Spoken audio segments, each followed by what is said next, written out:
درود و احترام به تمام همراهان کانال خودم. امیدوارم که بچه‌ها سر حال و قبراق باشید. عالی. امروز اومدم براتون یه مسئله انتگرال فوق‌العاده چالشی براتون حل کنم برای دانشجویان رشته ریاضی، اون بچه‌هایی که یه مقدار توابع مختلف هم خوندن. اگه بچه‌های مهندسی هستید باید حتما ریاضی مهندسی رو گذرونده باشید، انتگرال‌های مختلف رو کاملا بهش مسلط بشید. میخوام این انتگرالی که یکی از سالهای بسیار خوبه از سمت انتگرال‌های حقیقی شروع میشه و ما اونو وارد در واقع انتگرال‌های مختلف میکنیم و مسیر رو با هم پیش می‌بریم، چالش‌های مسیر رو با هم می‌بینیم، روش‌ها و ایده‌هایی که برای حل این مسئله در واقع مورد استفاده قرار میگیره رو با هم بررسی می‌کنیم. میتونه خیلی مفید باشه براتون.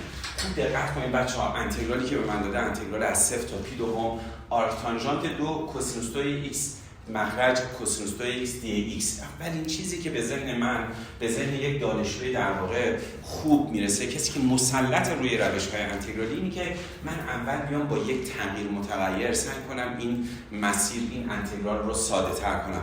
اولین تغییر متغیری هم که به نظرمون میرسه همین در واقع سازه یا عبارت 2 کوسینوس 2 x که توی کمان آرک تانژانت نشسته. پس من توی بچه‌ها ست اول، توی پلن اول میام تی رو مساوی میگیرم با 2 کوسینوس 2 x. این تغییر متغیریه که در ابتدای کار انجام میدم. خب وقتی شما میدونید که میخواید یک انتگرال رو به روش تغییر متغیر به دست بیارید، باید حتما دیفرانسیلش رو محاسبه کنید، جایگذاری کنید، بازسازی کنید انتگرالتون رو و بعد ساده سازی کنید تا بتونید یک انتگرال بر حسب تی داشته باشید. و مهمتر از همه اینه که بدونید که وقتی تغییر متغیر میگیرید حتما باید کلمه‌های انتگرال معینتون رو بر حسب متغیر جدید تی در واقع بازنشانی کنید. بریم با هم شروع کنیم. وقتی که تی رو برابر با 2 کوسینوس 2 x بگیرم، از اینجا بچه‌ها کوسینوس 2 x برابر میشه با تی دوم و در نتیجه کوسینوس x من برابر میشه با رادیکال تی دوم. من تنها چیزی که اینجا فعلا بهش نیاز دارم، پس x برابر میشه با آرک کوسینوس رادیکال تی دوم. خب من نیازه که دیفرانسیل x رو محاسبه کنم، دی x رو شما میدونید که اگر بخواید به دست بیارید باید از آرکوسینوس مشتق بگیرید. آرکوسینوس مشتقش میشه منهای آرکوسینوس یو منهای یو پریم تقسیم بر رادیکال 1 منهای یو 2 و این کار رو انجام بدید. من دیگه براتون می‌نویسم، این رو به عهده خودتون میذارم. این ساده سازی‌های عبارت‌های ساده رو پس میشه منهای 1 منهای یو 2 که میشه تی دوم منهای 1 دی یو هم برابر میشه با این بچه‌ها دی تی تقسیم بر 4 رادیکال تی دوم. این در واقع دیفرانسیل ایکس. کار دیگه ای که باید انجام بدیم اینه که اگر ایکسمون برابر باشه با چی بچه‌ها؟ کران پایین 0. ببینیم تی مون برابر میشه با چی؟ تی برابر میشه با اینجا مقدار بذارید کوسینوس 0. تی مون برابر میشه با 2 و اگر ایکسمون برابر باشه با پی دوم، تی برابر میشه با به جای ایکسش بذارید پی دوم کوسینوس پی دوم 0، تی برابر با 0. یعنی انتگرالتون میشه از 2 تا 0. جای کرانا رو باید عوض کنید. یه منفی میاریم تو دیفرانسیل ایکس یک منفی هست. یعنی در حقیقت من اگه اجازه بدید این انتگرال رو آی بگیرم، انتگرال آی من برابر میشه با انتگرال از 0 تا 2. بله از 0 تا 2 شد. گفتم بهتون از 2 تا 0 میشه ولی جابجا میکنید، یه منفی میاد بیرون، با منفی دیفرانسیلتون درست میشه. میشه چی بچه‌ها؟ آرک تانژانت تی. خب کوسینوس 2 میشه تی دوم به جای دی ایکس همون هم که این میذارم بچه‌ها.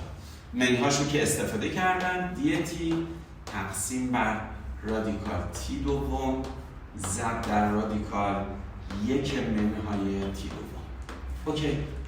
این در واقع انتگرال من بر حسب تی میشه. شاید شما تصور کنید که انتگرال که داریم میگیریم کارو سخت‌تر میکنه. نه، ولی یکی از هنرهای شما توی حل مسئله انتگرال همین بچه‌ها ساده سازی هست. همین بازسازی هاییه که بعد از تغییر متغیر باید حتما انجام بدید. این رو انجام بدید بچه‌ها. میشه انتگرال من 1/4 هم داشت اینجا که اینجاست. اگه اجازه بدین 1/4 میارم بیرون می‌نویسم. این 4 در این 2 ضرب میشه اینجا در واقع تیمون راحت آرک تانژانت تی. خوب دقت کنید. یه تی اینجا برام مونه چون مخرج 2 شو با این 4 ساده کردم. حالا یه دونه دو میمونه، اون دو رو بنویسید رادیکال 2 ضرب در رادیکال 2. یه رادیکال 2ش که اگر باشه با این داخل هم میرن، یه رادیکال 2 هم اینجا میرن. میشه چی بچه‌ها؟ این دو تا هم در هم ضرب می‌کنیم. 2ش با این 2 ساده میشه تی. اون دو دیگه هم بره داخلی میشه 2 منهای 2 تی. میشه 2 تی منهای تی 2. می‌بینید دی تی. کران انتگرالمون هم هست از 0 تا 2. می‌بینید با یک باز نشانی مناسب، یک بازسازی که بعد از تی تغییر متغیر تی انجام دادم، می‌بینم انتگرال من به این فرم در اومد. انتگرال نمیگم ساده‌ایه، شکلش در واقع شاید از اون انتگرال یه مقدار بهتر باشه از نظر من. چیزی که توی این محاسبه این انتگرال ممکنه شما رو دچار بحران کنه، این ضریب تیه که اینجا نشسته بچه‌ها. من برای این انتگرال دوباره باید یک تغییر متغیر پیدا کنم. من اینجا میام استپ ست 2 رو در واقع تعریف میکنم، یعنی ببینم چه تغییر متغیر باید بگیرم. شاید تو تغییر متغیر اولی که استفاده کردم همچین واضح بود، اون 2 کوسینوس 2 ایکس رو تی بگیرم، ولی تغییر متغیری که برای این در حقیقت این انتگرال میخوام استفاده کنم شاید به ذهن نرسه. این ایده هاییه که در حقیقت تو مسیر با هم استفاده میکنیم، چالشاشو میبینیم. من برای اینکه این تی رو حذف کنم میگم آقا تی رو میگیرم چی؟ یک وایو. بله، متغیر تی رو یک وایو میگیرم. از اینجا دیفرانسیل تی میشه منهای 1 تقسیم بر وای 2 دی وای. اوکی؟ حالا اگر تیمون بچه‌ها به سمت صفره، چون کرنا رو باید تغییر بدم. اینجا می‌بینید که صفرتون صفر از راسته، چون بازه انتگرال گیریتون بازه 0 تا 2. اگه تی به سمت صفر از راست بره، ایگرگتون به سمت بعد مثبت بینهایت میره. و اگر تیمون به سمت 2 بره، ایگرگمون حاصلش برابر میشه با 1. لذا انتگرال آی برابر میشه با انتگرال، خوب دقت کنید، میشه از 1/2 از مثبت بی‌نهایت تا 1/2.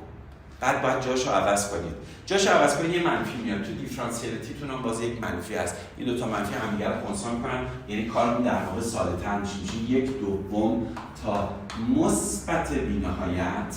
صورتمون میشه آرک تانژانت 1 وایوم مخرج. به جای تی میذارم چی بچه‌ها؟ 1 وایوم رادیکال 2 تی میشه 2 وایوم منهای 1 تقسیم بر وای 2. به جای دی وای مونم میذارم دی وای تقسیم بر وای 2. ببین انتگرال من به اینجا رسید.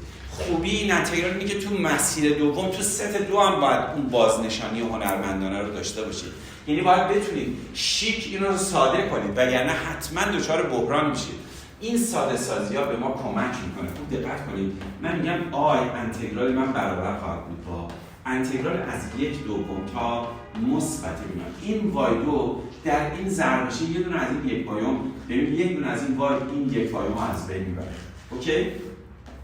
صورتمون همون آرک تانژانت 1 وایوم، یه وای دیگه میمونه بره داخل این انتگرال، به توان 2 میرسه میره تو، میشه 2 وای منهای 1. این چقدر قشنگ شد. یه وای، یعنی این بازنشانی که من انجام دادم بعد از تغییر متغیر دوم، انتگرال اول منو تبدیل کرد به این انتگرال. انتگرال از 1/2 تا مثبت بی‌نهایت آرک تانژانت 1 وایوم تقسیم بر 2 وای منهای 1 دی وای. تا اینجا 2 تا مرحله کار انجام دادم، 2 تا تغییر متغیر گرفتم تا به این انتگرال برسم. هنوزم مسیر در واقع پر چالشی پیش رومون هست. اجازه بدید مسیر رو با یه تابلوی تمیز شروع کنیم. تابلو رو پاک کنم برگردیم. خب بچه‌ها من رسوندم انتگرال رو به اینجا. برای این مرحله من پیشنهاد میدم بهتون، ببینید وقتی به این انتگرال نگاه می‌کنید، پیشنهاد میدم که این انتگرال رو انتگرال گیری کنیم به روش جزء به جزء. انتگرال گیری به روش جزء با جزء به جزء من این مسیر رو میخوام حل کنم. تو جزء به جزء شما میدونید یک سازه دی ایکس، یک سازه یو دارید، یک سازه دی بی. من میگم یو رو بگیریم آرک تانژانت 1 وایوم، دی بی رو بگیریم 1 تقسیم بر رادیکال 2 وای منهای 1 دی وای. اوکی؟ وقتی که همچین رابطه رو ایجاد کنید، ببینید بچه‌ها دی یوتون شما میدونید وقتی بخواید از جزء به جزء استفاده کنید، این انتگرال برابر میشه با چی بچه‌ها؟ یو وی منهای انتگرال وی دی یو. خب دی یو رو باید به دست بیاریم، دیفرانسیلش رو مشتق میگیریم به دست میاد که باز به عهده خودتون میذارم، میشه دی وای تقسیم بر 1 به علاوه وای 2 بعد از ساده سازی. اینجا هم که یک انتگرال بگیری وی به دست میاد رادیکال 2 وای منهای 1. یعنی خیلی راحت سازه های دی یو و وی رو میتونید چیکار کنید؟ محاسبه کنید. خب پس من از اینجا میتونم بگم تو این ست سه ماست در واقع کار سومیه که داریم انجام میدیم. انتگرال آی برابر میشه با یو وی. بچه‌ها یو وی ببینید رادیکال 2 وای منهای 1 آرک تانژانت 1 وایوم. انتگرال اون از چنده؟ از 1/2 تا مثبت بی‌نهایت منهای انتگرال از 1/2 تا مثبت بی‌نهایت وی دی یو. این منها میاد بیرون با این منها مثبت میشه دی وای رادیکال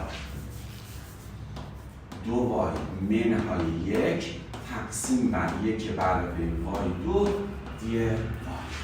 خب من وقتی به این انتگرال میرسم نگاه میکنم به این انتگرالم، به این سازه اول نگاه میکنم. شما وقتی میخواید این انتگرال رو محاسبه کنید باید از این سازه حد بگیرید زمانی که ایکس داره به سمت مثبت بی‌نهایت میره.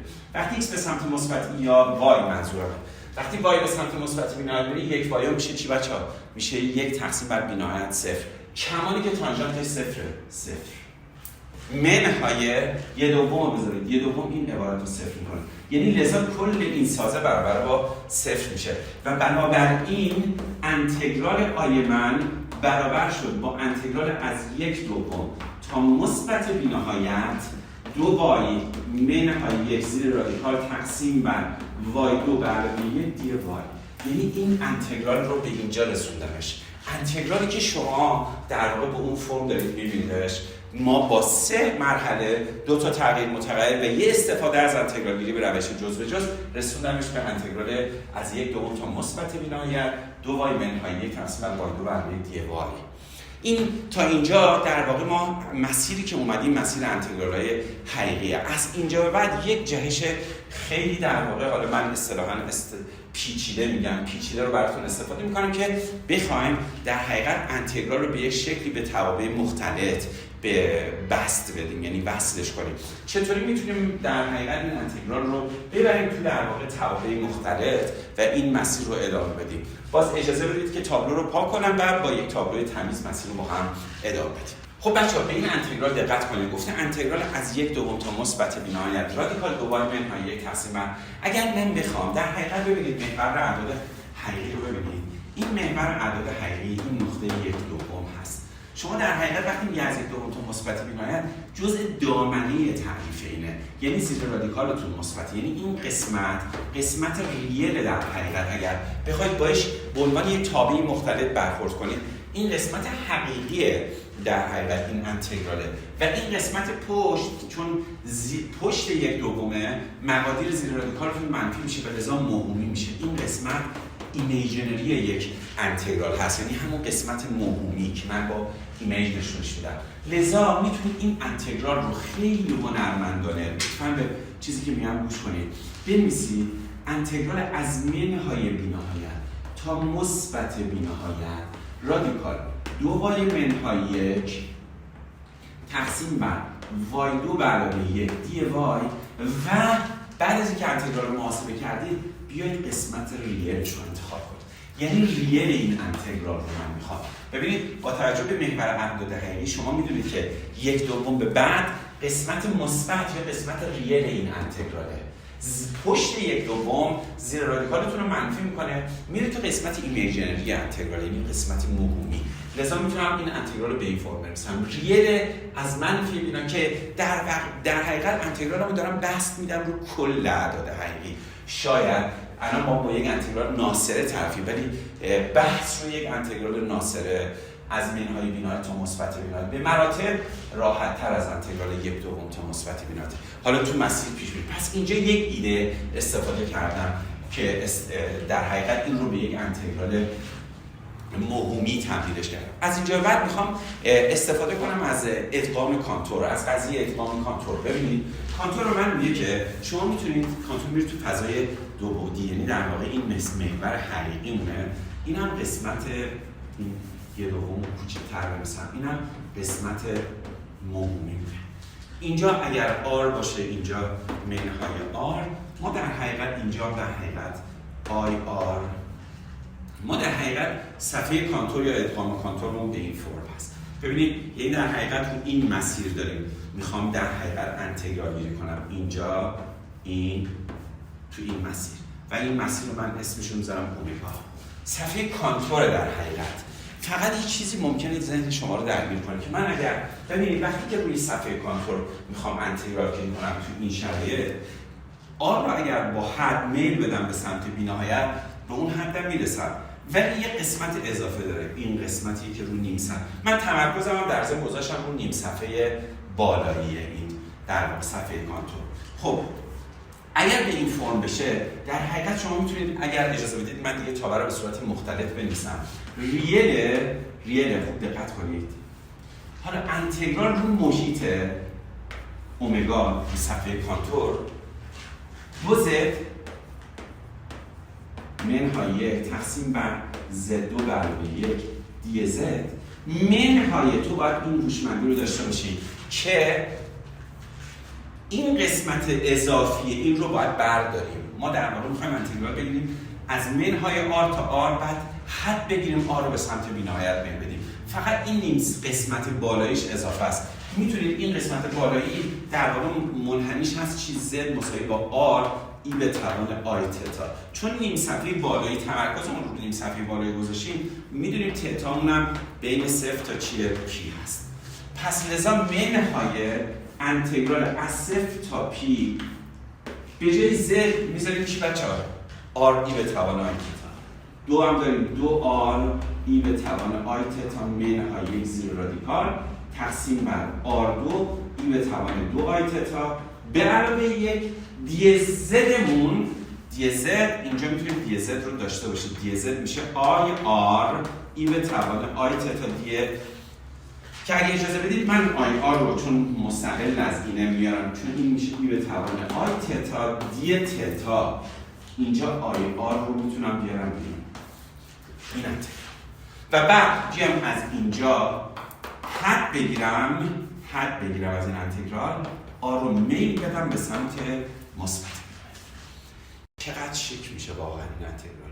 حالا به این قسمت دوم انتگرال نگاه کنید بچه‌ها. این قسمت دوم انتگرال این حد میتونه بره داخل، میتونه تا اینجا بیاد. چون شما دارید نسبت به تتا انتگرال گیری می‌کنید، حدتون نسبت به آر هست، آر رو داره به سمت میاد و این تابع نسبت به آر پیوسته است. میتونید اول حد بدید بعد انتگرال. این الان تقریبا یه آر به توان 1 دوم داره، یه آر اینجا نشسته. این مثل آر به توان 3 دوم تقسیم بر آر به توان 2. حالا اگه شما حد بدید آر رو به سمت مثبت بی‌نهایت می‌برید، این برابر با 0. یعنی این کلاً این سازه برابر با 0. لذا انتگرال من فقط معطوف میشه به همین انتگرال. انتگرال رو محیط در واقع رو صفحه گاما 2z منهای 1 z2 برابر 1 که میدونید این تابع روی این صفحه یک قطب داره که قطبش همین نقطه آی هست. آی به توان 2 منهای 1 برابر 1 0. این در حقیقت z2 برابر 1 تجزیه میشه به z برابر 1 z برابر آی z منهای آی که قطب‌هاش آی و منهای آی هستن. چون ما تمرکزمون رو نیم صفحه بالایی گذاشتیم فقط آی رو در بر میگیره، یه قطب ساده است و بچه‌ها میدونید که این میشه ریل 2 پی آی قطب کدوم تابع بچه‌ها؟ 2z منهای 1 z2 به علاوه 1. قطبش هم در z مساوی با آی. خب من در واقع ما انتگرالم رو در حقیقت حل کردم. فقط الان دیگه یه کار محاسباتی باید انجام بدم و این برابر میشه با ریل 2 پی آی. مانده این میدونید که در حقیقت z در نقطه آی زد منهای آی هست. برای محاسبه ماندهش حد میگیرید زد منهای آی در این عبارت زد منهای آی با زد منهای آی مخرج هست میشه چی بچه ها؟ 2 آی 2 زد بله 2 زد منهای 1 زد به علاوه آی در حقیقت در زد مساوی با آی. این مقدار انتگرال ماست. خب تا اینجا اگه بچه‌ها با من همراه بوده باشید، حالا باید این مانده ای رو به دست بیاریم که گفتم بهتون میشه ریل 2 پی آی. بعد از این عبارت حد بگیرید زد به سمت آی میل بدید، میشه 2 آی منهای 1 تقسیم بر 2 آی. محاسبه انتگرال تقریبا تموم شد. 2 آی ها ساده میشن، پی میتونه بیاد بیرون چون این عدد حقیقی ریل. بله 2 آی منهای 1. یعنی من باید تمام تمرکزم رو بذارم برای اینکه بتونم ریل رادیکال 2 آی منهای 1 رو محاسبه کنم. برای اینکه این کار رو بتونم انجام بدم بچه‌ها میتونم به شما بگم که شما 2 آی منهای 1 رو میتونید در واقع به صورت آ به علاوه آی بی به عنوان عدد مختلف در نظر بگیرید. به توان 2 برسونیدش سریع 2 آی منهای 1 تون برابر میشه با این به توان 2 برسه میشه آ2 منهای بی 2 قسمت حقیقیش هست و آی 2 آبی قسمت مهم میشه. نتیجه‌ای که در اختیار ما قرار میدیم که آ2 منهای بی 2 برابر با منهای 1 و 2 آبیمون هم برابر میشه با 2 که آبی رو برابر میکنه با 1. چیزی که شما باید به دست بیارید بچه‌ها این تیکه همون آییه که من اینجا گرفتم، این قسمت ریلشه. ریل این عدد برابر با آسینی، لذا ما مجبوریم تمرکزمون رو بذاریم روی محاسبه آی. خب من از اینجا بی رو به دست میارم، 1 آوم اینجا جایگذاری میکنم، میشه آ2 منهای 1 تقسیم بر آ2 مساوی با منهای 1.